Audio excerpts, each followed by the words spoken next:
শুভেচ্ছা আমন্ত্রণ খেলাধুলার ইন্ডিপেন্ডেন্ট টেলিভিশনের নিয়মিত আয়োজন যত খেলায় আপনাদের সাথে আছে সাইদ সাদিয়া। শুরুতেই জানিয়ে দিচ্ছি শিরোনামগুলো। একদিন পরেই নিষেধাজ্ঞা থেকে সাকিবের মুক্তি, শক্ত মানসিকতায় যোগাবে পারফরমেন্সের রসদ, মনোবিদ আলী খানের মত।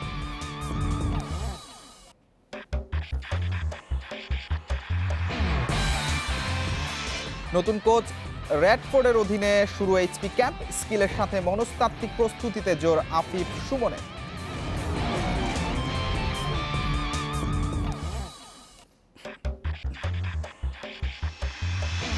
ভুলসূত্রে এবার ঘরের মাঠে নেপাল বধের আশায় সোহেল রানা, নির্বাচক প্যানেল আর ম্যানেজার নিয়োগের বার্তা সালাউদ্দিনের।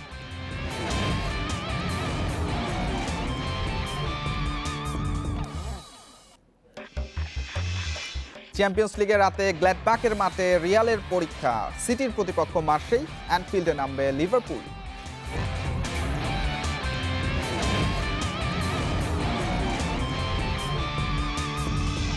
আর একদিন পরই নিষেধাজ্ঞা থেকে মুক্তি, প্রত্যাবর্তনের অপেক্ষায় সাকিব আল হাসান। 29 অক্টোবর থেকে মাঠে ফিরতে আর বাধা নেই টাইগার তারকার। এই দিনটার জন্য 1 বছর ধরে ভক্ত সমর্থকদের পাশাপাশি সাকিব নিজেও অপেক্ষায় থেকেছেন। মাঠে ফেরার তাড়না তাকে মানসিকভাবে শক্ত করবে, আর সেটাই হবে পারফরমেন্সের রসদ, মনে করেন মনোবিদ আলী খান। সময় যাচ্ছে, কিন্তু জীবনে খারাপ সময় আসতেই পারে, তবে সফল যারা খারাপ সময়ে মুষড়ে পড়েন না একটুও। খাদের কিনারা থেকে ঘুরে দাঁড়ানোর পথ খুঁজে নেন। সাকিবও ফিরবেন আগের সেরা সময়ে। সরকার থেকে শুরু করে মিডিয়া সবাই আপনারা যেভাবে সাপোর্ট করে এসেছেন আমার ভালো এবং খারাপ সময়, আশা করি এই সাপোর্টটা আপনাদের থাকবে এবং এই সাপোর্টটা যদি থাকে আমি ইনশাআল্লাহ খুব শীঘ্রই আবার ক্রিকেটে ফিরতে পারবো। মাঠের পারফরমেন্সে খারাপ সময় কমই গেছে, তবে মাঠের বাইরে বাজে সময়ের মুখোমুখি হয়েছেন অনেকবার। সবচেয়ে খারাপ নিঃসন্দেহে 2019-এর 28 অক্টোবর। জুয়ারের প্রস্তাব গোপন করায় আইসিসির নিষেধাজ্ঞা, হারিয়ে গেছে ক্যারিয়ারের একটা বছর। তবে সাকিব বলেই খারাপ সময় পেছনে ফেলে সেরা পারফর্মারকে খুঁজে পাওয়ার প্রত্যাশা বেশি। আমরা যদি এক্সাম্পল হিসেবে আইপিএল এর সিচুয়েশনটাকে দেখি, যে আইপিএল এ যখন ওর এই ম্যাচগুলো খেলতে পারছে না, এটার জন্য তার ভিতরে এক ধরনের ফ্রাস্ট্রেশন তৈরি হচ্ছিল। বাট ইনিশিয়ালি তাকে ডেফিনেটলি এটা তার হচ্ছিল, but the way he came back এবং সে এটা ফোকাস করছে যে এই সময়টাকে সে কিভাবে কাজে লাগাতে পারে। সো এই এবং সেটার একটা সিগনিফিকেন্ট রেজাল্ট বা আউটপুট আমরা ওয়ার্ল্ড কাপে দেখতে পেয়েছি। ক্যালেন্ডারের পাতায় 365 দিন, কিন্তু সাকিবের জন্য এক একটা দিন কি এর চেয়েও বেশি নয়? মাঠের বাইরে থাকলেও সাকিব নিজেকে দৃষ্টির মধ্যেই রেখেছেন। লাইভ আড্ডায় সরব থেকেছেন, কথা বলেছেন ক্রিকেট নিয়ে। ব্যাট দিয়ে খেলেছি, অন্য ব্যাট আমার টাচও করা লাগে না। এই হচ্ছে আমাদের এপ্রিলে দ্বিতীয় কন্যা সন্তানের বাবা হয়েছেন। আলাইনার খেলার সাথী হয়েছে ইরাম। সাকিব পেয়েছেন অক্সিজেন। ব্যস্ততার কারণে পরিবারকে খুব কম সময় দিতে পেরেছেন, কিন্তু নিষেধাজ্ঞা আর করোনা এনে দিয়েছে অফুরন্ত অবসর। আমাদের ইরাম এন্ড আলাইনা। গত 1 বছর বিজ্ঞাপন চিত্রে দেখা গেছে সাকিবকে। জনসচেতনতামূলক কাজেও অংশ নিয়েছেন। করোনার সময় ফাউন্ডেশন গঠন করেছেন। প্রিয় ব্যাট বিক্রি করে অসহায়দের সহায়তায় এগিয়েও এসেছেন।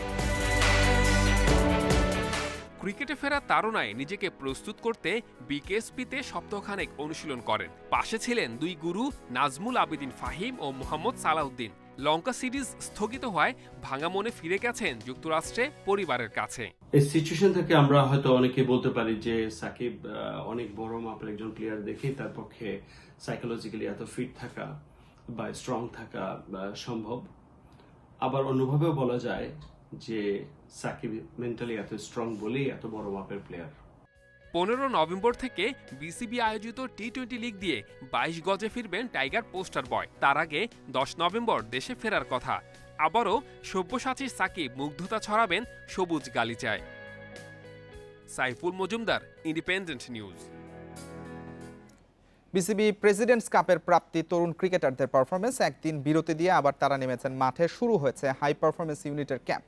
এইচপি কোচ হিসেবে শিষ্যদের নিয়ে আনুষ্ঠানিক যাত্রা শুরু করেছেন টবি রেডফোর্ড। আন্তর্জাতিক ক্রিকেটের চ্যালেঞ্জ নেয়ার আগে এখানেই প্রস্তুতির কাজ সারতে চায় সবাই। এই ক্যাম্প চলবে 12 নভেম্বর পর্যন্ত। ক্রিকেটের শেষ বলে কিছু নেই, এ এক অন্তহীন লড়াই। প্রতিটি দিন ইনিংসই নতুন, স্বতন্ত্র। শুরু করতে হয় শূন্য থেকে। টিকে থাকার লড়াইয়ে বিকল্প নেই শ্রম আর অধ্যবসায়। উদাহরণের জন্য খুব বেশি দূর যেতে হবে না টাইগার যুবাদের। হাই পারফরম্যান্স ইউনিটের ক্যাম্পের ঠিক পাশেই তখন ফর্মে ফেরার সংগ্রাম তামিম ইকবালের। অমিত সম্ভাবনা নিয়ে শুরুর পর কেন জাতীয় দলে ব্যর্থতা? আন্তর্জাতিক ক্রিকেটের চাপ আবহের সাথে মানিয়ে নিতে প্রয়োজন বিশেষ প্রশিক্ষণ, ফিটনেস স্কিলের পাশাপাশি গুরুত্বপূর্ণ মনস্তাত্ত্বিক প্রস্তুতি। এইচপি কোচ হিসেবে যাত্রার প্রথম দিনেই দুটি অধ্যায় নিয়েই কাজ করেছেন টবি র্যাডফোর্ড। মিস্টেকগুলি করছি এগুলি এখানে শুধরায় নেওয়ার অনেক সময় থাকবে, আর এখান থেকে আশা করি আরও ভালো কিছু শিখতে পারবো। এটা তো অবশ্যই একটা ভালো দিক, এরকম টাইমে আমরা প্র্যাকটিস করতে পারতেছি, তাছাড়া ভালো একটা কোচের আন্ডারে প্র্যাকটিস করতে পারতেছি, তো এই সুযোগটা অবশ্যই আমাদের জন্য বড় একটা সুযোগ। ব্যতিক্রমী অ্যাকশনে প্রেসিডেন্টস কাপে আলো ছড়িয়েছিলেন রিশাদ হোসেন, তবে মিশন শতভাগ সফল সেটা বলা যাচ্ছে না। লং হপ ডেলিভারিতে ছন্দ কেটেছে বারবার। রিশাদের মতো টুকটাক সমস্যাগুলো এই ক্যাম্পে কাটিয়ে ওঠার তাগিদ বাকিদেরও। প্লেয়ারের জন্য আসলে হাই পারফরমেন্স ইউনিট যেটা এখানে আসলে একটা মানে তরুণদের জন্য, বিশেষ করে যারা আপকামিং বা যাবে তাদের জন্য একটা রাস্তা বা সিঁড়ি যেটাকে বলে, এখান থেকে আর কি নিজেকে প্রিপেয়ার করা। আসলে ন্যাশনাল টিমে গিয়ে প্রিপেয়ার চাইতে এখান থেকে যদি নিজেকে মেন্টালি পারফরমেন্স বা সব ট্যাকটিক্যালি নিজেকে প্রিপেয়ার করা যায়, সেই ক্ষেত্রে ন্যাশনাল টিমে টিকে থাকার সম্ভাবনা বেশি থাকে।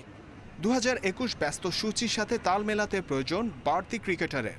ইতিমধ্যে পুলে ক্রিকেটার সংখ্যা বাড়ানোর ইঙ্গিত দিয়ে রেখেছেন নির্বাচকেরা। সে হিসেবে এইচপির এই ক্যাম্পটিকে ধরা যেতে পারে উদীয়মানদের প্রস্তুতির শেষ ধাপ। জহিরুল ইসলাম, ইন্ডিপেন্ডেন্ট নিউজ, ঢাকা। লম্বা বিরতির পর মাঠে ফেরায় চাপ রয়েছে, ঘরের মাঠে সেটা আরও বেশি। তবে প্রত্যাবর্তন রাঙাতে চাপমুক্ত থেকে সঠিক কৌশলে নেপাল বধের পরিকল্পনা বাংলাদেশের। প্রতিপক্ষের চেয়ে সামর্থ্যে নিজেদের এগিয়ে রাখছেন সোহেল রানা। ভুল ত্রুটি কমিয়ে আনতে পারলে ঘরের মাঠে জেতা সহজ হবে বলছেন জাতীয় দলের এই অভিজ্ঞ মিডফিল্ডার। ইংল্যান্ড থেকে হেড কোচ জেমিডে আসার আগ পর্যন্ত খেলোয়াড়দের ফিটনেসই গুরুত্ব সহকারী কোচ মাসুদ পারভেজ কাইসারের। দীর্ঘদিনের শারীরিক জড়তা কাটিয়ে ম্যাচের জন্য তৈরি করাই মূল চ্যালেঞ্জ। তাই তো কুপার টেস্ট, বিপ টেস্টের মতো অনুশীলনেই মনোযোগ কোচিং স্টাফের। অনুশীলন চলছে রুটিন ওয়ার্ক মেইনটেইন করে, পাশাপাশি নেপাল বধের জন্য খেলোয়াড়রাই ছক তৈরি রাখছেন। করোনা পরবর্তী প্রতিযোগিতামূলক ম্যাচের শুরুটা রাঙাতে চান midfielder Sohel Rana. As usual quality হিসাব করলে আমাদের টিম অবশ্যই ভালো, বাট আশা করি সামনে দুইটা ম্যাচে এই জিনিসটা আমরা বিগত দিনে যে ভুলগুলো আমরা করেছিলাম, এই সামনের ম্যাচগুলো আমরা আশা করব ওই ভুলগুলো সংশোধন করে আমরা এই দুইটা ম্যাচ অবশ্যই জিততে চাই। ওই লক্ষ্যে আমরা প্র্যাকটিস করতেছি। পরিসংখ্যানের দিকে তাকালে দেখা যাবে দল হিসেবে জামাল সাদরাই শক্তিশালী। 12 জয়ের বিপরীতে হার 6টি, অন্য একটি ম্যাচ ড্র। কিন্তু সাম্প্রতিক পারফরমেন্সের দিকে তাকালে চিত্রটা উল্টো। সবশেষ 5 দেখায় 3বারই হার বাংলাদেশের। ওরা অ্যাজ এ টিম হিসাবে অনেক শক্তিশালী, বাট আমরাও এটা জানি ওদের উইক পয়েন্ট, স্ট্রং পয়েন্ট, এগুলো নিয়ে আমরা সামনে দুইটা ম্যাচে আমাদের চিন্তাভাবনা আছে আমরা কিভাবে আমাদের ফিটনেসটা ঠিক করে এই দুইটা ম্যাচ যত ভালোভাবে আমরা খেলে যেন একটা ভালো রেজাল্ট করতে পারি। 1 মাসেরও কম সময় থাকায় দুশ্চিন্তা না করে নিজেদের ফিট রাখতেই ব্যস্ত ফুটবলাররা। সেজন্য মানসিক চাপকে কাটিয়ে কৌশলে বেশি গুরুত্ব লাল সবুজের। Kamrul Hasnat, independent news, Dhaka. এদিকে ক্যাম্পে যোগ দিয়েছেন বসুন্ধরা কিংসের 12 ফুটবলার। চোট কাটিয়ে ওঠা মাসুক মিয়া জনি আর মতিন মিয়া এখনও যোগ দেননি। শনিবার থেকে শুরু হয়েছে প্রস্তুতি, তবে শুরু থেকে অনুশীলনে ছিলেন না বসুন্ধরার ফুটবলাররা। নেপাল ম্যাচের 4 দিন আগে অর্থাৎ 9 নভেম্বর তাদের ক্যাম্পে যোগ দেওয়ার কথা ছিল, তবে বাফুফের হস্তক্ষেপে মঙ্গলবার বিকেলে ক্যাম্পে যোগ দেন ইব্রাহিম জিকোরা। ক্যাম্পে ডাক পাওয়া নতুন মুখ ফিনল্যান্ড প্রবাসী তারিক কাঞ্জি। ঢাকায় ফিরেই ক্যাম্পে যোগ দিয়েছেন তিনি। আপাতত তাকে থাকতে হচ্ছে কোয়ারেন্টিনে। দলে জায়গা করে নেয় প্রাথমিক লক্ষ্য কিংসের এই মিডফিল্ডারের, সেই সাথে নেপালের বিপক্ষে সাফল্যের আশা করছেন তিনি।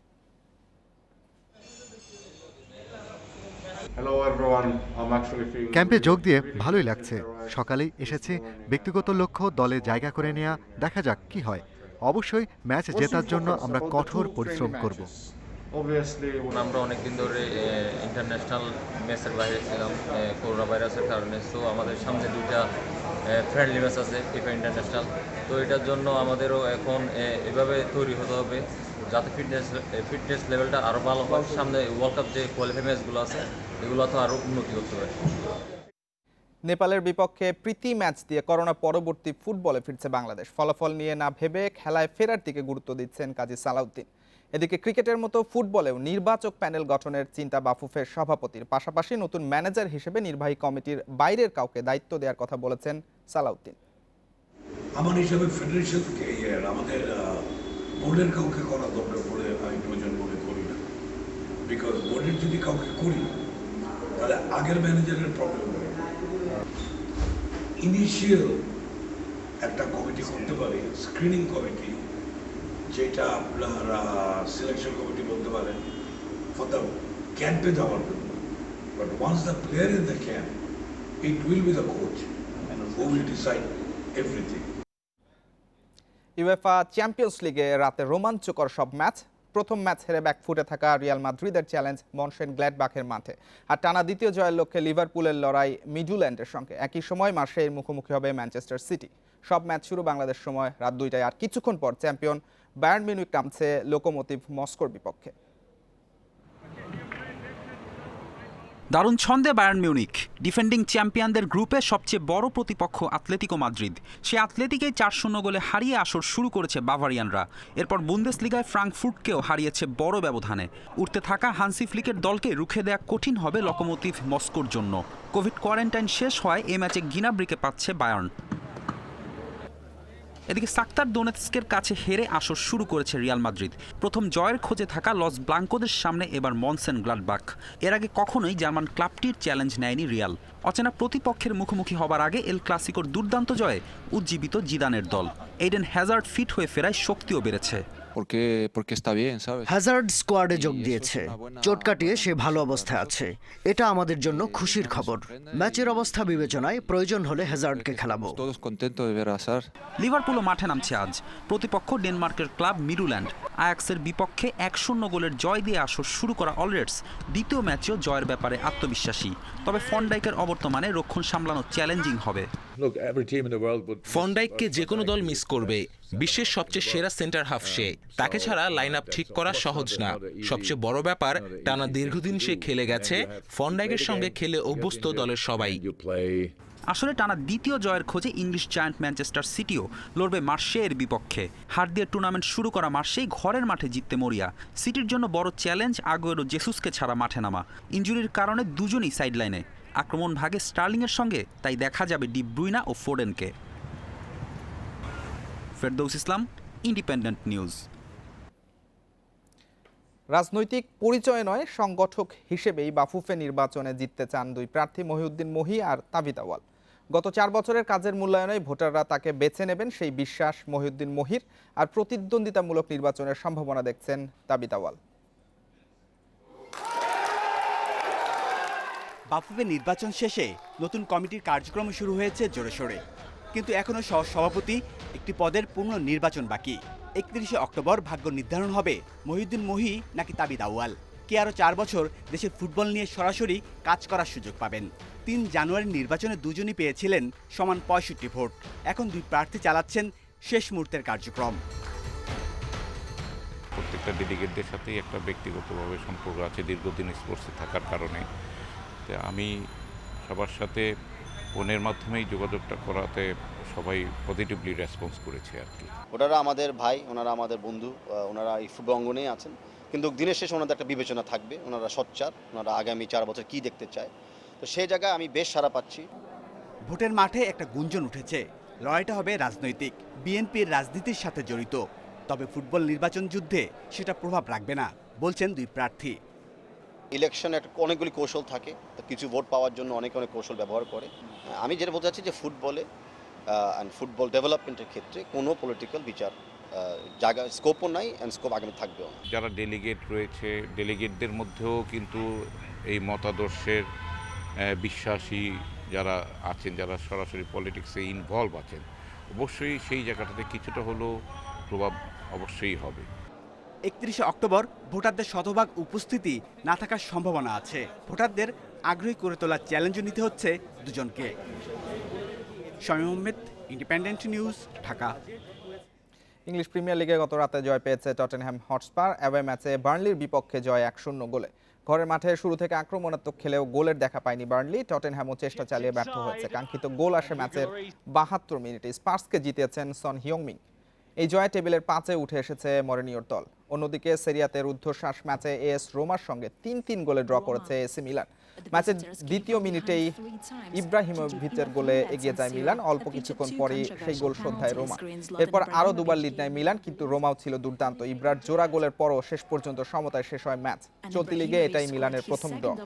এখন পর্যন্ত 13 পয়েন্ট নিয়ে তারা আছে টেবিলের শীর্ষে। এই ছিল যত খেলা। ইন্ডিপেন্ডেন্ট টেলিভিশনের সব খবর আরও বিস্তারিত জানতে চোখ রাখুন ফেসবুক, ইউটিউব এবং টুইটারে। আমন্ত্রণ পরের আয়োজন।